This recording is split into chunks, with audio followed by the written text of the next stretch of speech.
अस्सलाम वालेकुम एवरीवन। हमारा आज का जो लेक्चर है वो है चेन रिएक्शन। सबसे पहले हम चेन रिएक्शन की डेफिनेशन कर लेते हैं। A chain reaction is a process in which reaction components undergo indefinite reactions until an end point is reached. मतलब कि जब रिएक्शंस कंपोनेंट्स होते हैं वो ज़्यादा सारे रिएक्शंस के थ्रू गुजर कर हमें प्रोडक्ट देते हैं। अब इसको हम थोड़ा सा एक्सप्लेन कर लेते हैं। एक जनरल रिएक्शन लेते हैं, एक थर्मल रिएक्शन लेते हैं जिसमें H2 प्लस Br2 वेयर के इज़ द कांस्टेंट। तो हमारे पास प्रोडक्ट आ जाएगा 2HBr। सबसे पहले बुडेनस्टेन ने इसको इन्वेस्टिगेट किया था इन 1906 में। उसने इस रिएक्शन के लिए जो टेम्परेचर लिया था वो था 200 सेंटीग्रेड से 300 सेंटीग्रेड तक। तो जो हमारे पास प्रोडक्ट आया था उसका जो रेट ऑफ रिएक्शन था वो ये था DHBr/dt is equal to KH2Br2 का स्क्वायर ओवर Br2। तो ये उसने हमें एक इक्वेशन दी थी बुडेनस्टेन ने इस रिएक्शन के लिए। देन आफ्टर 13 ईयर्स दो साइंटिस्ट क्रिस्टियनसन एंड पुलंगी, इन दोनों ने कंबाइंड स्टडी के थ्रू ये जो हमारे पास इक्वेशन थी इसको एक्सप्लेन किया था और हमें एक मैकेनिज़्म भी दिया था, वो भी हम डिस्कस करते हैं।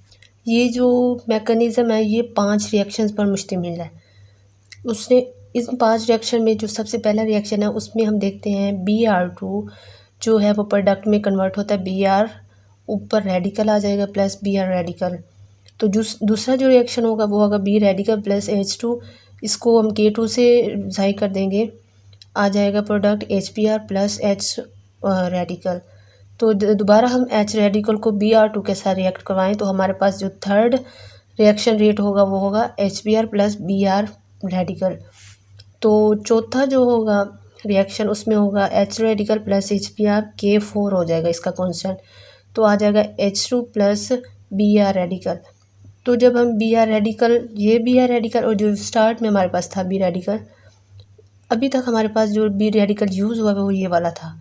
लास्ट में हम दोबारा ये वाला ले लेंगे B रेडिकल, और जो हमारे पास ये रेडिकल आया था B रेडिकल, Br रेडिकल, इन दोनों को जब हमने कंबाइन किया तो हमारे पास जो पांचवा रिएक्शन था वो था Br2। तो हम इन रिएक्शंस को देखते हैं। जो सबसे पहला रिएक्शन है वो है चेन इनिशिएशन रिएक्शन, मतलब वो स्टार्टर है, वो स्टार्ट का रिएक्शन है। तो जो दरमियान में सारे रिएक्शंस है वो हैं प्रोपगेशन, ये चेन प्रोपगेशन रिएक्शंस कहलाते हैं। तो जो लास्ट वाला रिएक्शन है उसको हम कहते हैं टर्मिनेशन रिएक्शन, क्योंकि ये रिएक्शन हमें एंड प्रोडक्ट दे रहा है। अब हम इस इक्वेशन को मैथमेटिकली सॉल्व करते हैं। The rate of HBr। अब हमें HBr का रेट निकालने के लिए पता है कि rate of formation of HBr minus rate of disappearance of HBr, ये हमारे पास आ जाएगा रेट ऑफ रिएक्शन। तो सबसे पहले हम लिख लेते हैं rate of formation of HBr। तो हमारे पास हम इस मैकेनिज़्म में देखते हैं कि कहाँ कहाँ पर हमें प्रोडक्ट में HBr मिल रहा है। तो हमें एक यहाँ पर HBr मिल रहा है और एक यहाँ पर HBr मिल रहा है। तो ये है rate of formation of HBr। तो हम इसका लिख लेंगे K2 Br radical into H2, ये दोनों हो गए, प्लस K3H रेडिकल Br2।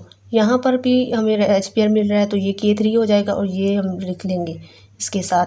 तो आगे माइनस है rate of disappearance of HBr, कहाँ कहाँ पर प्रोडक्ट में हमें रेडिकल नहीं मिल रहा और वो ख़त्म हो रहा है रिएक्टर्स में। तो ये एक यहाँ पर हो रहा है, बस एक यही है और कहीं भी HBr नहीं है। तो H radical plus HBr, K4 ये आ जाएगा minus K4 H radical HBr। ये हम इक्वेशन 1 का नाम दे देते हैं। अब हमने फाइंड आउट करना है B रेडिकल की कंसंट्रेशन को। तो हमें B रेडिकल फाइंड आउट करने के लिए पता है कि rate of formation of Br radical और is equal to rate of disappearance of Br radical. तो हम मैकेनिज़्म में देखते हैं कि कहाँ कहाँ पर हमें रेडिकल मिल रहा है, Br रेडिकल मिल रहा है और कहाँ पर वो डिसअपेयर हो रहा है। तो सबसे पहले जो पहले वाला मैकेनिज़्म है उसमें हमें Br रेडिकल मिल रहा है, तो ये हो जाएगा 2K1 Br2। मतलब हमें दो Br रेडिकल मिल रहे हैं तो ये हो जाएगा 2K1 Br2 प्लस K3 में देखें तो हमें Br रेडिकल मिल रहा है, K4 में देखें तब भी हमें Br रेडिकल मिल रहा है। तो हम ये रेट ऑफ फॉर्मेशन में राइट डाउन कर लेंगे, K3 वाला हो गया और K4 वाला हो गया, is equal to rate of disappearance of Br radical. तो हम देखते हैं कहाँ कहाँ पर वो डिसअपियर हो रहा है। तो एक यहाँ पर हो रहा है, एक यहाँ पर हो रहा है और एक यहाँ पर हो रहा है। ये देखें K2 में और K5 में, ये देखिए K2 और K5। ये 2K5 Br रेडिकल का स्क्वायर इसलिए लिखा है क्योंकि यहाँ पर 2 Br रेडिकल डिसअपेयर हो रहे हैं। तो हमारे पास ये इक्वेशन आ गई। अब नेक्स्ट स्टेप में हम देखते हैं कि जो ये वाली है वैल्यू वो इस साइड पर आकर माइनस में आ जाएगी।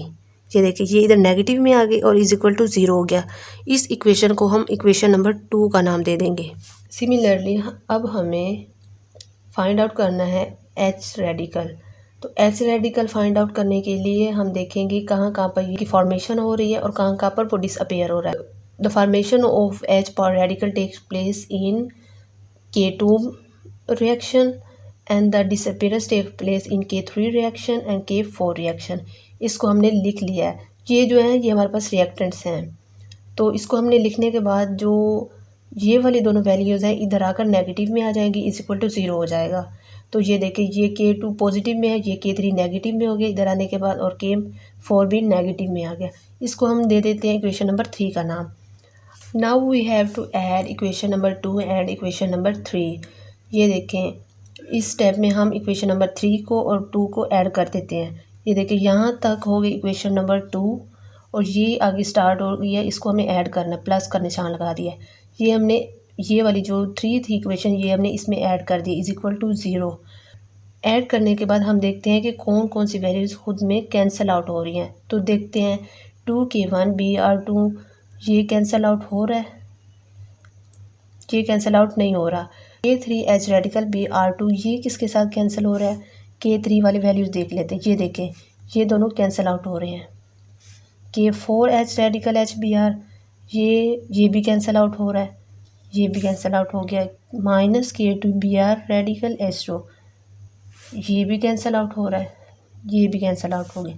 इधर रह गया -2K5B रेडिकल का स्क्वायर एंड 2K1 Br2 ये दोनों रह गए। तो इन दोनों को राइट डाउन कर लिया और इज इक्वल टू 0 कर दिया है। तो नेक्स्ट स्टेप में हम 2 कॉमन ले लेंगे और ये वैल्यू रह जाएगी इज इक्वल टू 0। ये 2 इधर मल्टीप्लाई हो गया, इधर आके डिवाइड हो जाएगा तो ये 0 हो जाएगा। इस स्टेप में हम देखते हैं कि जो B रेडिकल का स्क्वायर है वो इधर ही रहेगा और जो K5 है वो नीचे आके इसके साथ डिवाइड हो जाएगा। तो नेक्स्ट स्टेप में हम इसका स्क्वायर अंडर रूट ले लेंगे। तो जब अंडर रूट लिया तो ये दोनों कैंसिल हो गए और इस पर अंडर रूट आ गया। तो ये हमारे पास आ गई equation number 4। Now we have to determine H radical. जैसे हमने पिछले स्टेप में Br रेडिकल को फाइंड आउट किया था, इसी तरह हमें H रेडिकल की भी वैल्यू फाइंड आउट करनी है। तो इसके लिए हमने इक्वेशन नंबर 3 को यूज़ करना है। तो हमारे पास जो इक्वेशन नंबर 3 है वो ये है K2 Br radical H2 minus K3 H radical Br2 minus H radical HBr is equal to 0। Step में ये दोनों इधर आकर पॉजिटिव हो गई। तो इस दोनों में से जो H रेडिकल है वो है कॉमन आ रहा है। तो हमारे पास पीछे रह जाएगा K3 Br2 plus K4 HBr। H radical common आ गया तो ये बाहर आ गया। नेक्स्ट स्टेप में ये H रेडिकल बाहर ऐसे ही रहेगा और जो ये सारी टर्म है ये नीचे आ जाएगी, ये इधर आकर डिवाइड हो जाएगी। तो ये नीचे आकर डिवाइड हो गई। तो हमारे पास जो H रेडिकल है उसकी वैल्यू आ गई है। लेकिन जो इसमें Br रेडिकल है उसकी वैल्यू हमें मालूम है जो कि है K1 Br2 ओवर K5 का अंडर रूट। तो हमने 6 स्टेप में Br रेडिकल की वैल्यू भी पुट कर देनी है। ये हमारे पास आ गई इक्वेशन नंबर 6 जो कि है H रेडिकल की वैल्यू। Br रेडिकल और H रेडिकल की वैल्यूज़ को इक्वेशन नंबर 1 में पुट करना है जो कि हमारे पास वैल्यू थी डिटर्मिनेशन ऑफ HBr। ये टर्म हमारे पास है Br रेडिकल की वैल्यू और H2 उसके साथ मल्टीप्लाई हो रहा है वो वैल्यू जो कि इक्वेशन नंबर 1 में था। यहाँ पर H रेडिकल था और H2 था प्लस K3 K2 ये सारी टर्म यहाँ पर हमारे पास है, ये सारी टर्म हमारे पास है H रेडिकल की वैल्यू और ऊपर वाली B रेडिकल की वैल्यू थी माइनस K4। ये टर्म अगेन हमारे पास आ गई H रेडिकल की वैल्यू। जब इन तीनों वैल्यूज़ को हमने पुट कर दिया तो नेक्स्ट स्टेप में हमने टेक कॉमन ले लेना क्योंकि ये K2 K1 Br2 over K5 H2 ये तीनों वैल्यूज़ में आ रहा था, तो हमने इसको कॉमन ले लिया। जब हमने कॉमन लिया तो हमारे पास रह गया 1, क्योंकि ये सारी टर्म हमारे पास कॉमन में आ गई, तो इधर रह गया 1 plus K3Br2 over K3Br2 plus K4HBr। ये सारी टर्म हमारे पास कॉमन में आ गई, तो हमारे पास पीछे रह गया K3Br2 over K3Br2 plus K4HBr। ये हमारे पास आ गया minus K4HBr over K3Br2 plus K4HBr। जब हमने कॉमन लिया तो हमारे पास K4 रह गया, पीछे HBr रह गया और ये वाली सारी टर्म रह गई, क्योंकि ये हमने कॉमन ले लिया। तो हमारे पास ये स्टेप आ गया जिसमें हमने K2 K1 Br2 H2 over K5 को कॉमन लिया और ये हमारे पास सारी इक्वेशन आ गई। जैसा कि हमने पिछले स्टेप में देखा था कि इस सारी टर्म को हमने कॉमन लिया था। जब कॉमन लिया तो हमारे पास पीछे जो वैल्यूज़ रह गई उनका हमने एलसीएम ले लिया, तो एलसीएम में K3Br2 प्लस K4HBr आ रहा है, क्योंकि वो वहाँ पर 1 था, तो ये सारी टर्म 1 से मल्टीप्लाई करके ये सारी वैल्यू एज इट इज़ आ जाएगी, प्लस K3 आ जाएगा, K3Br2 माइनस K4HBr आ जाएगा। तो हमारे पास ये K4HBr और ये माइनस K4HBr ये कैंसिल आउट हो रहे हैं और ये दोनों प्लस में हो जाएंगे, क्योंकि ये दोनों सेम है और पॉजिटिव में है।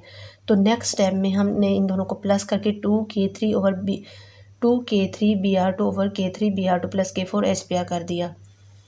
Now in the next step we have to divide numerator and denominator by K3Br2। इस स्टेप में हमने नोमिनेटर एंड डिनोमिनेटर को K3Br2 के साथ डिवाइड कर देना है। तो हमारे पास ये दोनों टर्म कैंसिल हो गई, 2 पीछे रह गया, ओवर ये भी सारा कैंसिल हो गया तो 1 रह गया, प्लस K4 ये एज इट इज़ आ जाएगा, क्योंकि ये दोनों कैंसिल नहीं हो रहे। जब ये ऐसे ही आ गया तो हम नेक्स्ट टाइम में इनको रीअरेंज कर लेते हैं। ये देखिए, ये जो 2 था ये इधर आ जाएगा और ये सारा ऐसे ही रहेगा, और जो नीचे वाली टर्म थी वो इधर आ जाएगी, 1 plus K4HBr over K3Br2। Now we have to imagine that 2K2 under root K1 over K5 is equal to K and K4 over K5 is equal to K prime. In this equation we get dHBr over dt is equal to K, क्योंकि ये सारी term K की equal है। Br2 over half आ जाए, क्योंकि इसका जो square root है वो K में आ गया और जो इसका स्क्वायर रूट है वो हमने ऐसे ही लिख लिया, H2 over K plus K prime K4 over K5, क्योंकि K प्राइम की इक्वल है तो हमने ये ऐसे लिख लिया, HBr over Br2। This is the final equation of chain reaction. और आज का जो लेक्चर था वो था चेन रिएक्शन, जिसमें हमने उसको डिफ़ाइन किया, उसको मैथमेटिकली सॉल्व किया। This is all about today's lecture. इंशाल्लाह नेक्स्ट लेक्चर में मुलाकात होगी, तब तक के लिए अपना ख्याल रखें। अल्लाह हाफिज़।